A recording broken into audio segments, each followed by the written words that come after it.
Hi, and welcome to another edition of the Digital Arts Show. I'm Jim Sirianni, your host with the most. I'm contractually obligated to say that every time. Now, I use that joke every time, and I'm just trying to be a little bit silly here today. But thank you for joining us on the Digital Arts Show. This show is actually part of the Digital Arts Festival that is produced by Center Stage Theater of Santa Barbara, California. The Digital Arts Festival shows stream nightly at 7 p.m., and you can find more on the Center Stage website, centerstagetheater.org, and click on the blog tab. And the purpose of the Digital Arts Festival is to create an outlet for artists of all kinds to share their work. And because of the shutdown and quarantine, many artists and performers suddenly found themselves with no way to show their work or to perform. And unfortunately, in some cases, the work that these artists have done may never be seen by the public, which would be unfortunate. But in an effort to find some sort of a workaround on that, if you will, the Digital Arts Festival was created by Center Stage to help artists and performers connect with their audiences in a virtual setting. So we will have dance, theater, music, film, visual arts, poetry, storytelling, and much more. And again, you can learn all about it, all the details on the Center Stage website, centerstagetheater.org, and click on the blog tab. So today's guest is James Paul Brown. James Paul Brown is an artist, and back in 1970, James published the first edition of Earth magazine, and later that same year introduced Earth News Radio and established the similarly formatted Rock News syndication. In 1980, Brown sold Earth News, remained involved in radio syndication for his bread and butter, and moved to Santa Monica to pursue the life of an artist. After 2 solid years of painting, the art community began taking notice of his work. Collectors such as Chris Christopherson, Cheech Marin, Tina Louise, Lee Iacocca, just to name a small few, began purchasing his paintings. And since then, throughout the years, Brown's work has been commissioned to adorn many walls and many events all across the country and around the world. And we're lucky to get to know him more today and learn much more about him and his work on today's show. Welcome to the show, James Brown, James Paul Brown. It's great to have you with us today. Thank you, Jim. So right off the bat, I have to ask you well, tell us a little bit about your background. You started out with radio syndication, and now you're an artist. Tell us about that path. Well, I always painted. I'm from a little town, tiny town in Indiana, and my mother was very similar to Toulouse-Lautrec's mother, and Toulouse-Lautrec's mother adored his art. And not the same life, though, as Toulouse had. And so I always painted when I was a little child, and then everything else I did, I painted like Gauguin, a Sunday painter.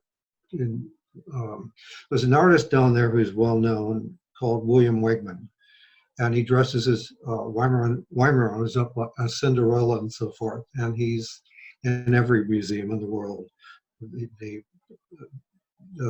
modern here in New York, the Pompidou in Paris, et cetera, et cetera. So I moved down to Santa Monica and just started painting full time in '79. And then I was the artist. I met my wife in '84.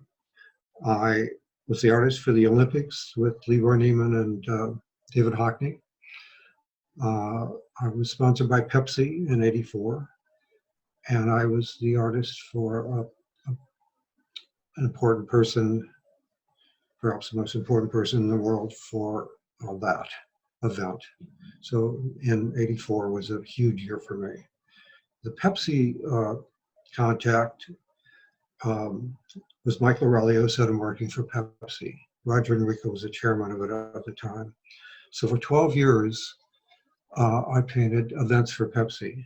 Mike got promoted after 3 years, but in his tenure there, I painted Michael Jackson for the start of the Thriller Tour at Madison Square Garden, David Bowie for the start of the Glass Spider Tour at Giant Stadium where they play football, and David came down. Mike, the head of marketing, and I are downstairs.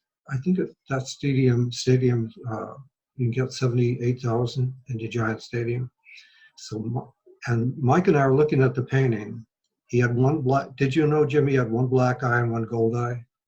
Oh, I think Did I you did know know that? that. Yeah. Yeah. So we're looking at the painting and thinking, what happened here? And he came down, he really had one black eye and one gold eye. So the America's Cup, Pele for the World Cup, all these, the heavyweight champion of the world stuff. So I did all those paintings for Pepsi. So next question. Oh, sure. Wow, that's an amazing path. It's amazing the people that you've met over the years. I think that's really cool. And your paintings, a lot of your paintings are of flowers and nature. Are you inspired by nature? Tell me a little bit about what inspires you for paintings. Yes, I am. I grew up in 33 acres in this little town in Indiana, and we had flying squirrels, a lot of raccoons, uh, some rattlesnakes. There was a lake near us, a little lake called the Old Mill Pond, and interesting things there like snakes and so forth.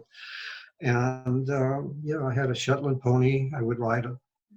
I have three brothers, and we all had little ponies, and we play Indians and so forth. So it was an idyllic life, and it was like Toulouse-Lautrec's mother. My mother was the same way. My grandfather was a doctor of the town, and my father was an important person in that town. And so it was an idyllic life. We had a lot of fun. But I always painted back then when I was little. And Nice. so I really am self-taught. My teachers are somebody named Claude Monet. Oh Did you yeah. read the article I sent you from the news press? Did you see that article? No, I haven't. But They com- it was featured in the news press. in the news press. This is a long time ago. I don't know a show there at the local art gallery. So they compare me. I, I'm bragging now. Do you want to hear this? Sure, why not? Of course. Okay, so they were my teachers. So they compare me to Monet. This is an incredible critic interviewing Monet, Pierre Bonnard, Van Gogh, and one other Seurat for the little dots you see in the paintings. So Oh yeah, it right. was incredible interview. So yeah, Well, it's so amazing that, you say Van Gogh because before we started, I was taking a look at the pictures that you sent to Center Stage, the JPEG pictures of your paintings, and as I was looking at one, I thought, well, this is kind of it reminded me of Van Gogh. So it's interesting that that you say that because it kind of it lent itself to that when I was taking a look at it. So so speaking of that, tell us a little bit about your creative process as you approach a painting or a subject. How does inspiration for your paintings come to you? sometimes it's a call from somebody I know, and I don't really know how to say no. Um, so if it's a presidential portrait or if it's I was the artist for the so LA Olympics. I did get the opportunity to paint Carl Lewis a lot, who won 4 gold medals. Maybe the story would interest you. So I used to be a bit of a runner, not a quality runner like Carl Lewis or somebody like that.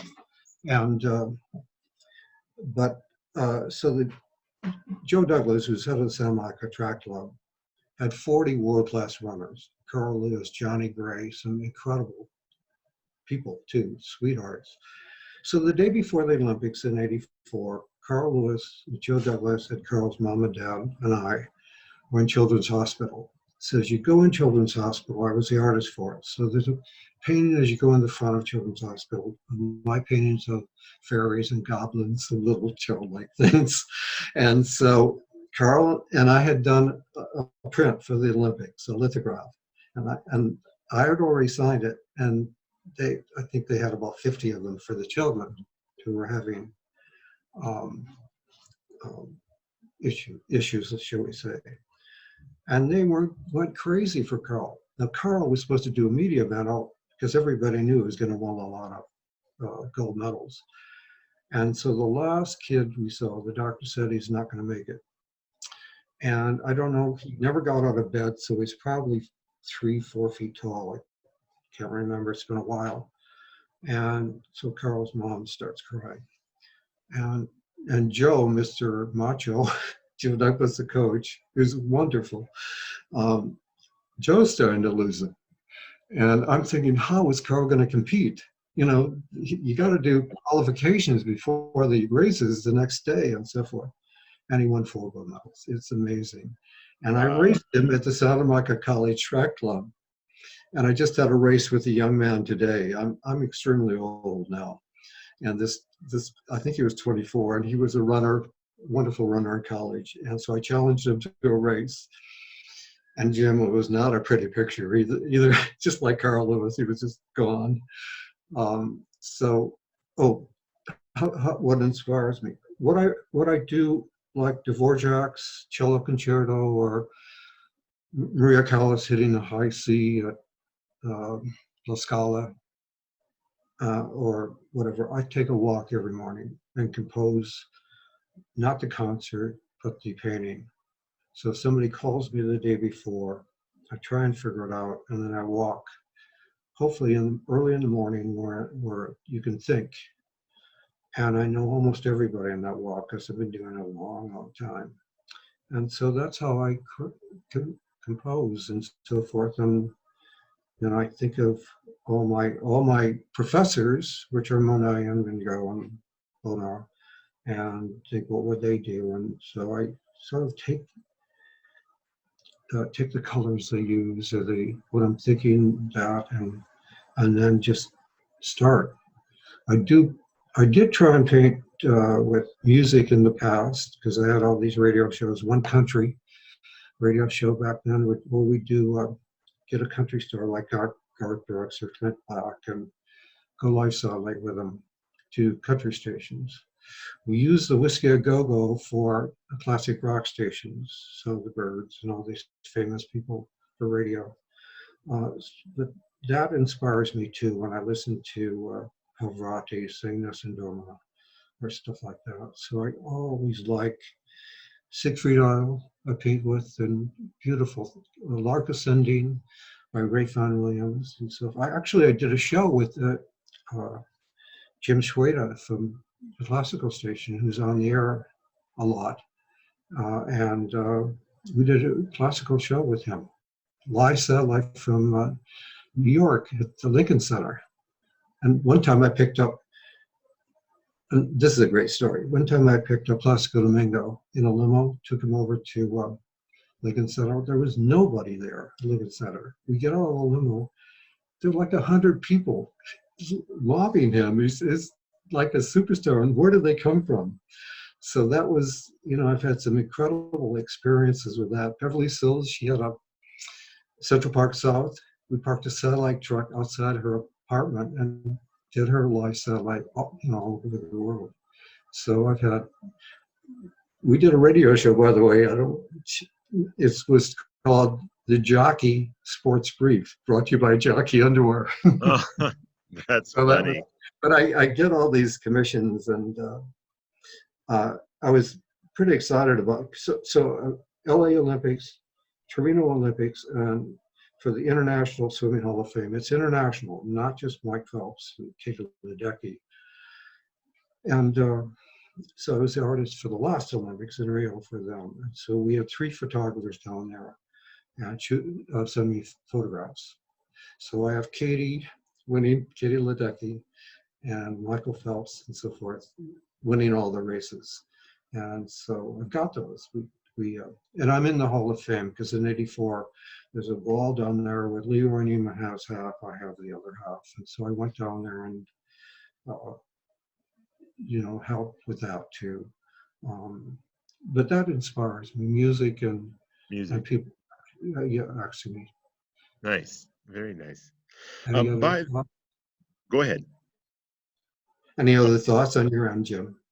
Oh no, I was just saying that's an amazing story, and Thank you for sharing that. It's amazing your career path that you've been on for all these years.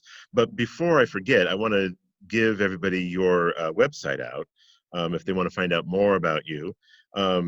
So, by the way, if you'd like to learn more about James Paul Brown is our guest today, and his website is very simple, jamespaulbrown.com. And that's all one word, lowercase, jamespaulbrown.com. And you can learn more about him and his work on his website there. So, James, let me ask you then, has the pandemic inspired any work for you while we're in this shutdown? Has that inspired anything for you, or anything that's come from that? I was once asked by a museum, a Jewish museum, if I would paint the Holocaust. I was asked to paint the Hunger Project in Los Angeles. I can't do paintings of bad things. It just doesn't work for me. Uh-huh. So I wish I could to help them raise money and so forth, but some situations I can't. So yes, I'm totally inspired to answer your question because I get my wife 24/7. I get her all the time, and you know her, and so yeah, she's amazing. She's a great artist too, and just an amazing person. So I'm blessed to have her. But I paint every day, and no matter what, and so nothing really bothers me. I was attacked once in New York when I painted somebody famous because I was walking past the State Department late at night. I never get invited to parties. The artist never does. And so I was attacked. I did catch a mugger right before the New York Marathon. I was running around the park with a friend. That's like a 6-mile total run around the park. It was a hot day in New York, the day before the marathon. We're doing a little jog around the park the day before the marathon. And there was a mugger, 2 muggers, young people, taking a watch from an old man. And so my friend starts yelling. The culprit, he was like 6'2", like 200 pounds, and starts running. I was going to run a marathon that day. I was just jogging. And he starts running outside of the west side of the park. So I just tuck in behind him, and he goes into oxygen dead, trying to run out of the park. And so thank God, evidently I sat on people's because he couldn't breathe. When you run, yeah, and thank God the police came quickly. So that was good. You want to talk? Would you like to hear a poem? What would you like? What would you like, Jim? What would your audience like? Oh, you have a poem? Is that what you said? What would you like the poem to be about? Oh, you mean just like off the top of your head, or? What would you like? Would you like beauty? Would you like love? Sure. Let's do beauty. Let's do beauty and love. Okay. Excuse me. I knew a woman, lovely in her bones, and when small birds sighed, she would sigh back at them. When she moves more ways than one. All the colors a bright container can contain, for choice virtues, God should speak. And English poets, or even Scottish poets, sing to her cheek to cheek. She taught me touch, that undulant white skin. She was a sickle, but I the rake, coming behind her for her pretty sake. And what prodigious mourn we do make. Love thuds the goose, but adores the gander. Let sea be grass and grass turn into hay. I'm a martyr to emotion, not my own. And I swore she cast a shadow white as stone. What is eternity? I measure time by how her body sways. Would you like another one? That was beautiful. Thank you. Round of applause. Yeah. That was beautiful. Actually, we almost have to go because we're just about out of time. But before we go, I just wanted to ask you one more question, and that is, what is your hope for future generations, and what is your hope for future artists? I hope that the government changed the tax laws where you only get to write off material.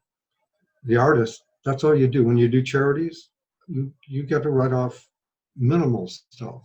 So if you give a painting to charity, and, for many, many years, um, let me go back to LA. I was the artist for George Balanchine Company. George Balanchine was a ballet master, maybe the famous ever. And we had a company called the Los Angeles Ballet. He touched his lead dancer, John Clifford, who was the lead dancer for New York City Ballet, and with the sword and stuff, started my company in Los Angeles. And so when we tried to raise money for the ballet, the symphony here, the opera, I haven't raised money for the opera, but things like that that are important, that would be a great thing that the government could allow more, whatever the painting sells for the artists. That would be wonderful. I hope that happens down the road.